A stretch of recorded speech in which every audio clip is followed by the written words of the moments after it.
Hi everybody and welcome! Today I have Lenovo Legion glasses and I'm going to show you how you can easily plug them straight into your Samsung phone. So, as you can see, our glasses have USB Type-C cable, so we can plug them straight into our phone.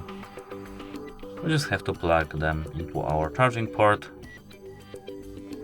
and our Samsung DeX will go automatically.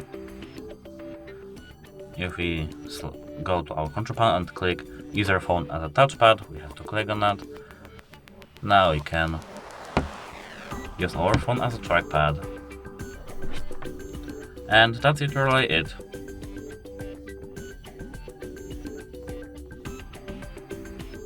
That's it. Hope it helps you. Goodbye.